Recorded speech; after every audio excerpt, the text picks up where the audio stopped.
Hello, എല്ലാവർക്കും നമസ്കാരം. എല്ലാവർക്കും നമ്മുടെ ഒരു പുതിയ വീഡിയോയിലേക്ക് ഹൃദയം നിറഞ്ഞ സ്വാഗതം. ഇന്ന് നമ്മൾ ചെയ്യാൻ പോകുന്നത് മലബാർ സ്പെഷ്യൽ സ്നാക്ക് ഐറ്റാണ്. കായ്പോളയാണ് ഇന്ന് ചെയ്യുന്നത്. നേന്ത്രപ്പഴവും മുട്ടയും ഉപയോഗിച്ചുകൊണ്ടുള്ള ഒരു സ്നാക്ക് ഐറ്റാണ്. വളരെ ഹെൽത്തി ആയിട്ടുള്ള ഒന്നാണ്. അപ്പോൾ എങ്ങനെയാ ചെയ്യണേ നോക്കിയാലോ. ഇൻഗ്രീഡിയൻസ് എന്ന് പറയാനായിട്ട് ഞാനിവിടെ എടുത്തിരിക്കുന്നത് 2 നേന്ത്രപ്പഴമാണ്. 400 ഗ്രാം തൂക്കം വരുന്ന 2 നേന്ത്രപ്പഴം. അത്യാവശ്യം വലിപ്പമുള്ള നേന്ത്രപ്പഴമായിരുന്നു. അതിനെ 4ആയിട്ട് മുറിച്ച് വെച്ചിരിക്കുന്നതാണ്. പിന്നെ വേണ്ടത് കുറച്ച് കിസ്മിസും അതുപോലെ തന്നെ അണ്ടിപ്പരിപ്പുമാണ്. പിന്നെ വേണ്ടത് 2 ടേബിൾ സ്പൂൺ പഞ്ചസാരയാണ്. ഞാനിവിടെ 2 ടേബിൾ സ്പൂൺ പഞ്ചസാരയും 2 ഏലക്കായും കൂടിയിട്ട് പൊടിച്ചു വെച്ചിരിക്കുന്നതാണ്. നിങ്ങളുടെ അടുത്ത് ഏലക്ക പൗഡർ സെപ്പറേറ്റ് ആയിട്ടുണ്ടെങ്കിൽ അത് ചേർത്ത് കൊടുത്താൽ മതി, പൊടിക്കേണ്ട ആവശ്യമില്ല. എൻ്റെ അടുത്ത് സെപ്പറേറ്റ് ആയിട്ട് ഉണ്ടായിരുന്നില്ല, അതുകൊണ്ട് ഞാൻ 2 ഏലക്കായും അതുപോലെ തന്നെ 2 ടേബിൾ സ്പൂൺ പഞ്ചസാരയും ചേർത്തിട്ട് പൊടിച്ചു വെച്ചു. പിന്നെ വേണ്ടത് 2 മുട്ടയാണ്. 2 പഴത്തിന് 2 മുട്ട എന്നുള്ള കണക്കിലാണ് ഞാനിവിടെ എടുത്തിരിക്കുന്നത്. പിന്നെ നമുക്ക് നെയ്യ് വേണം. നിങ്ങൾക്ക് നെയ്യ് ഇഷ്ടമില്ല എന്നുണ്ടെങ്കിൽ വെളിച്ചെണ്ണ യൂസ് ചെയ്യാം, പക്ഷെ നെയ്യ് ഉപയോഗിക്കുന്നതായിരിക്കും കുറച്ചും കൂടി നല്ലത്. ഇത്രയാണ് നമുക്ക് ഈ സ്നാക്ക് ഉണ്ടാക്കാൻ ആവശ്യമായിട്ടുള്ള ഇൻഗ്രീഡിയൻസ്. അപ്പൊ എങ്ങനെയാ ചെയ്യണേന്ന് നോക്കാം. കായ്പോള ഉണ്ടാക്കാൻ ആദ്യം നമുക്ക് ചെയ്യേണ്ടത് കിസ്മിസും അതുപോലെ തന്നെ അണ്ടിപ്പരിപ്പും നെയ്യിലൊന്ന് വറുത്തെടുക്കണം. അതിനുശേഷം നമുക്ക് പഴം കൂടി ഒന്ന് നെയ്യിൽ വഴറ്റിയെടുക്കണം. ആദ്യം നമുക്ക് കിസ്മിസും അണ്ടിപ്പരിപ്പും നെയ്യിൽ വഴറ്റിയെടുക്കാം. അപ്പൊ അതിനായിട്ട് ഞാനിവിടെ ഒരു പാൻ വെച്ച് കൊടുത്തിട്ടുണ്ട്. പാൻ നന്നായിട്ട് ചൂടായി വന്നിട്ടുണ്ട്. നമുക്ക് 2 ടീസ്പൂൺ നെയ്യ് ചേർത്ത് കൊടുക്കാം.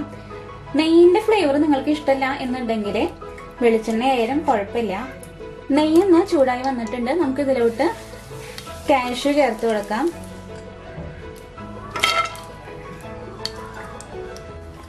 നെയ്യ് ചൂടായി വന്നപ്പോൾ നമ്മൾ അണ്ടിപ്പരിപ്പ് ചേർത്ത് കൊടുത്തു. അണ്ടിപ്പരിപ്പ് ഒന്ന് ഫ്രൈ ആയിട്ട് വരുമ്പോൾ നമുക്ക് ഇതിലോട്ട് കിസ്മിസ് ചേർത്ത് കൊടുക്കാം. അതും നന്നായിട്ടൊന്ന് വറുത്തെടുക്കാം.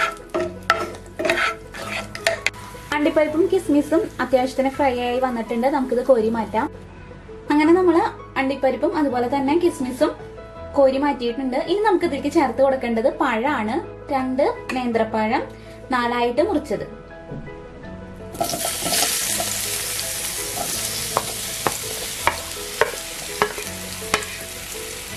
ഈ പഴമൊന്ന് നെയ്യില് നന്നായിട്ട് വഴറ്റിയെടുക്കണം.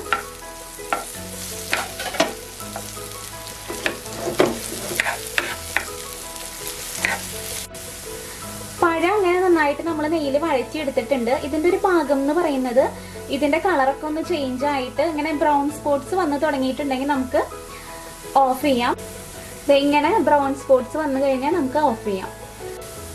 പഴം എടുക്കുമ്പോൾ പ്രത്യേകം ശ്രദ്ധിക്കേണ്ട ഒരു കാര്യം എന്താന്ന് വെച്ചിട്ടുണ്ടെങ്കിൽ ഒരുപാട് അങ്ങോട്ട് പഴുത്ത പഴം എടുക്കരുത്. അപ്പൊ നന്നായിട്ട് അങ്ങനെ ഇപ്പൊ നമ്മൾ ഇങ്ങനെ വഴറ്റി കഴിഞ്ഞിട്ടുണ്ടെങ്കിൽ അത് നന്നായിട്ട് ഉടഞ്ഞു പോകും. അപ്പൊ നമ്മൾ കട്ട് ചെയ്യുമ്പോഴായാലും ഒരു ഭംഗി ഉണ്ടാവില്ല കാണാൻ.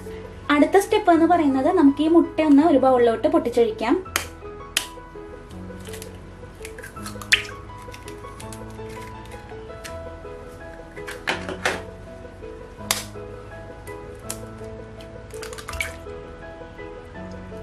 അടുത്തതായിട്ട് നമുക്ക് നേരത്തെ പൊടിച്ചു വെച്ച പഞ്ചസാരയും അതുപോലെ തന്നെ ഏലക്കയും കൂടിയിട്ടുള്ള പൊടിച്ചത് നമുക്ക് ഇതിലേക്ക് ചേർത്ത് കൊടുക്കാം.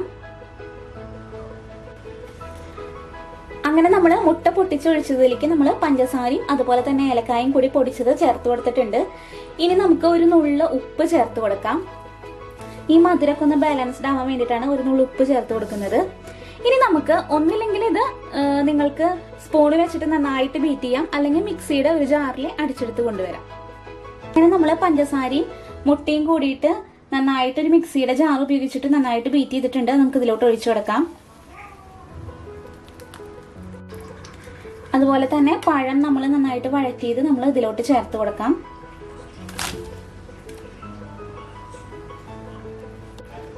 ഗാർണിഷ് ചെയ്യാനുള്ള കുറച്ച് അണ്ടിപ്പരിപ്പും അതുപോലെ തന്നെ കിസ്മിസും മാറ്റിയതിനു ശേഷം ബാക്കിയുള്ളത് നമുക്ക് ഇതിലോട്ട് ചേർത്ത് കൊടുക്കാം. നമുക്കിനി നന്നായിട്ട് അങ്ങ് മിക്സ് ചെയ്തെടുക്കാം. ഇനി നമുക്ക് നമ്മൾ നേരത്തെ തയ്യാറാക്കി വെച്ച മിക്സ് ഇതുപോലെ ഒരു പാത്രത്തിലോട്ട് ഒഴിച്ചു കൊടുക്കാം. ഞാൻ ഇതിൽ അത്യാവശ്യം നെയ്യ് ഒഴിച്ചിട്ടുണ്ട്, ഒന്ന് ചുറ്റിച്ചിട്ടുണ്ട്. നമുക്ക് പെട്ടെന്ന് വിട്ട് കിട്ടാൻ വേണ്ടിയിട്ടാണ് അങ്ങനെ ചെയ്യുന്നത്. നേരത്തെ തയ്യാറാക്കി വെച്ച മിക്സ് നമുക്ക് ഇതിലോട്ട് ഒഴിച്ചു കൊടുക്കാം. നമുക്ക് നന്നായിട്ട് അങ്ങ് ലെവൽ ചെയ്ത് കൊടുക്കാം.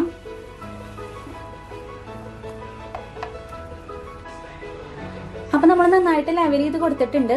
നിങ്ങൾക്ക് രണ്ട് രീതിയിൽ ഇത് ചെയ്തെടുക്കാം. ഒന്നില്ലെങ്കിൽ ഇതുപോലത്തെ ചെറിയ ഹൈറ്റ് ഉള്ള പാത്രം യൂസ് ചെയ്യാം, അല്ലെങ്കിൽ ഇതുപോലത്തെ ഒരു പരന്ന പാത്രം യൂസ് ചെയ്യാം. രണ്ടായാലും കുക്കിംഗ് ടൈമിൽ വ്യത്യാസം വരും. നമ്മൾ ചെറിയ പാത്രം ഉപയോഗിക്കുകയാണെങ്കിൽ നമുക്ക് കുറച്ച് നേരം ഒരു 20-25 മിനിറ്റോളം നമുക്ക് നന്നായിട്ട് വേവിച്ചെടുക്കേണ്ടി വരും. ഇങ്ങനത്തെ പാത്രമാണെങ്കിൽ നമുക്കൊരു 10-15 മിനിറ്റ് കൊണ്ട് നമുക്ക് നന്നായിട്ട് അങ്ങ് വെന്ത് കിട്ടും. നിങ്ങൾ എടുക്കുന്ന പഴത്തിന്റെയും മുട്ടയുടെയും അളവിനനുസരിച്ചിട്ട് അതിൽ മാറ്റം വരും. കായ്പോള വേവിച്ചെടുക്കാനായിട്ട് ഇതുപോലത്തെ ഒരു പാൻ ആദ്യം വെച്ച് കൊടുക്കണം. മുട്ട ആയതുകൊണ്ട് തന്നെ നമുക്ക് ഡയറക്റ്റ് ആയിട്ട് തീയിലോട്ട് വെക്കേണ്ട. ഈ പാനിന്റെ മുകളിലാണ് നമ്മൾ നമ്മുടെ ചെറിയ പാൻ വെക്കുന്നത്. ആദ്യം നമുക്ക് ഈ അടിയിലത്തെ പാൻ ഒന്ന് നന്നായിട്ട് പ്രീഹീറ്റ് ചെയ്യണം, ഒരു 5 മിനിറ്റ്. എന്നിട്ടാണ് നമ്മളിത് വെച്ചു കൊടുക്കുന്നത്. അപ്പൊ നമ്മളിത് വെച്ചു കൊടുത്തിട്ടുണ്ട്. ഒരു 20-25 മിനിറ്റ് വരെ നമുക്കിതങ്ങ് വേവിച്ചെടുക്കാം. ലോ ഫ്ലെയിമിൽ വെക്കാൻ പ്രത്യേകം ശ്രദ്ധിക്കണം, അല്ലെങ്കിൽ ആകെ കരിഞ്ഞു പോവും. നമ്മൾ നേരത്തെ മാറ്റി വെച്ച അണ്ടിപ്പരിപ്പും അതുപോലെ തന്നെ കിസ്മിസും നമുക്ക് ഇപ്പൊ ചേർത്ത് കൊടുക്കാം. ഇതിന്റെ മേലോട്ട് ഇട്ട് ഗാർണിഷ് ചെയ്യാം.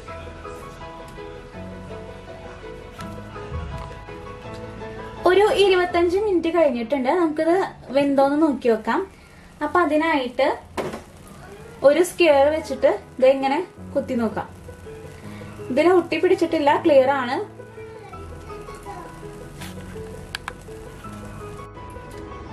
നമ്മുടെ കായ്പോള അങ്ങനെ ഞാനൊരു പ്ലേറ്റിലോട്ട് മാറ്റിയിട്ടുണ്ട്. വളരെ എളുപ്പത്തിൽ തയ്യാറാക്കി എടുക്കാൻ പറ്റാവുന്ന ഒരു വിഭവമാണ്.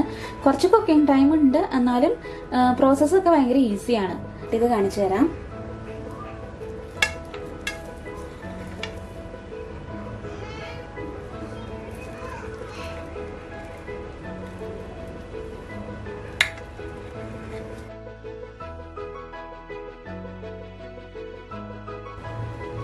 അങ്ങനെ കായ്പോള ഇവിടെ റെഡി ആയിരിക്കുകയാണ്. കുട്ടികൾക്കൊക്കെ ഇഷ്ടമാവുന്ന നല്ല ഹെൽത്തി ആയിട്ടുള്ള ഒരു സ്നാക്കാണ്.